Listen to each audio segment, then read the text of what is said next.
Broadcasting live, KSLA News 12 starts now. Good evening, I'm Destiny Patterson. Let's get right into it.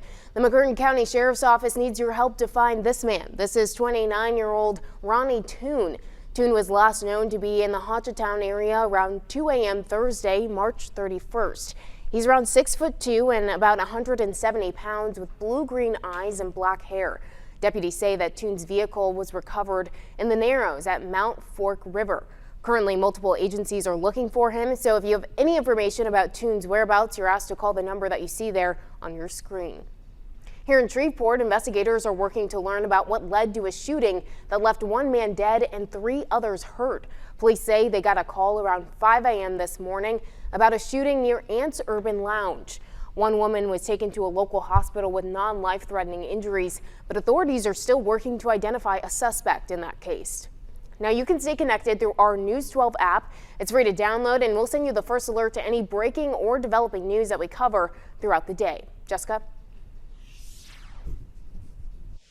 Well, thank you so much. We're looking at the next chance for severe weather. Unfortunately, that is going to be for the start of the work week. We do have for Monday, and this is going to be late Monday, heading into early Tuesday, a slight risk for severe weather across the Arklatex. That's going to be a level 2 out of 5. Coming up, we'll talk a little bit more about timing, impacts, and also how much rain we could see as this moves through the area. So stay tuned for that. This was supposed to be our NSU sky cam, showing you a lovely day out there, but still not working for me sometimes.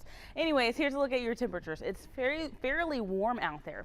78 degrees right now in Shreveport and in Minden, 79 in Natchitoches, a warm 80 degrees in Hemphill and Florine, 77 in Mansfield, 75 for Idabel and Marshall, Texas. Just going to be a very warm beginning to this evening as we head into the next couple of hours. Again, as we take a look at Monday morning, it's going to be a nice and dry start, but things are going to pick up during the evening. I'll show you more of that coming up in your full forecast. Tonight, we now know the name of the 4-year-old boy who died following an accidental shooting on Morningside Drive.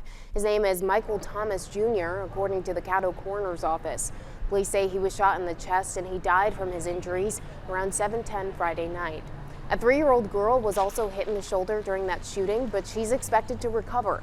Police say that one child got a hold of the gun and it went off, striking both of those children. The incident happened inside a home on Morningside, just off of Hearn Avenue. And now detectives are waiting for a search warrant to investigate that further. Also, Shreveport police have made an arrest in Friday's other accidental shooting that hurt a 2-year-old boy. That shooting happened at the Town Oak South Apartments on Uri Drive, and we're told that that child found the gun and started playing with it, and then that's when it fired and he was shot in the leg. Police told us they arrested a woman who was in that same home with the child when that shooting happened, and she faces a charge of second-degree cruelty to a juvenile. The child is recovering at a Shreveport hospital, and they're expected to be okay. Now, with these recent shootings, Shreveport police say that gun safety is paramount around the home. We must, as adults, secure our weapons from our children. We must, especially small children.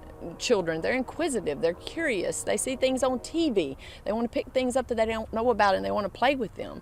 You keep them up in high places. You keep them locked in boxes and in apparatuses that children can't manipulate, and let's all keep our kids safe inside our homes. It's okay to possess a firearm. Law says we can, and if you want to have a firearm, but have a firearm responsibly.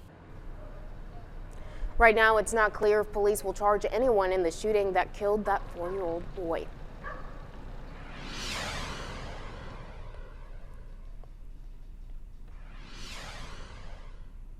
The next total solar eclipse is 2 years away, but Texarkana tourist leaders are preparing for it now. They anticipate hundreds of thousands of visitors in Texarkana and across Arkansas. This area is in the path that will see that full eclipse. We anticipate visitation unlike anything that Arkansas has seen before. I will say that because with Arkansas, 2/3 of the state is within that path of totality. I know that you all have a figure. The eclipse is set for April 8th, 2024.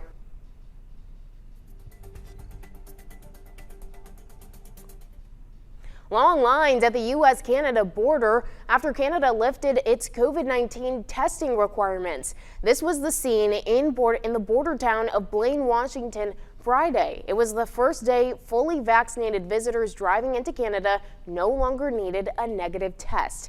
Now, towns like Blaine are hoping this move gives them an economic boost. Similarly, the Biden administration announced that it will end its pandemic-era restriction that blocked many migrants from entering the United States. Reed Binion has reaction to that decision.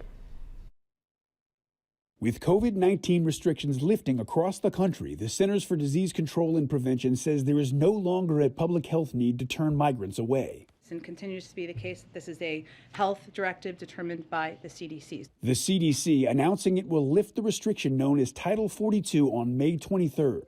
That means a return to traditional immigration protocols that have been in place for decades. The Department of Homeland Security says it is preparing for a worst-case projection of up to 18,000 people trying to cross the border daily. And it requires the implementation of appropriate COVID-19 mitigation protocols, also scaling up capacity and scaling up resources needed. Opponents from both parties fear the U.S. is not ready for the influx. Ending Title 42 without any real border security plan in place would spark a humanitarian and security crisis like we've never seen before. I think there should be considered. I sent a letter. I'm against removing Title 42.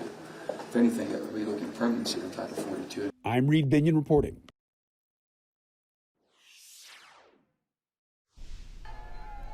Today, family and friends celebrated the life of Jennifer Player Thomas.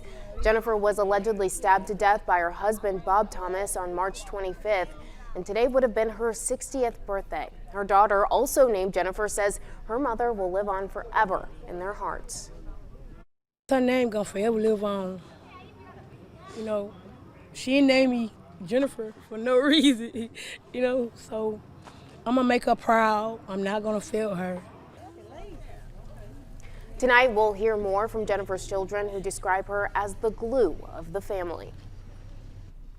The Christ Temple Missionary Baptist Church will be hosting a community clothing giveaway next Saturday, April 9th, and that event will start at 11 a.m. and end at 3 p.m., and they'll be offering clothes for men, women, and children.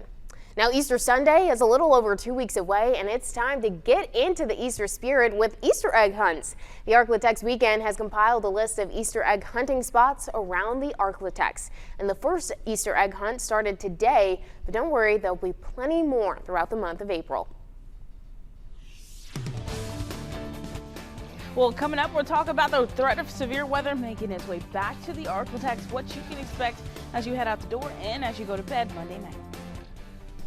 As the economy continues to rebound from the pandemic, many small businesses are facing a new problem. We'll tell you how they're dealing with it when we return.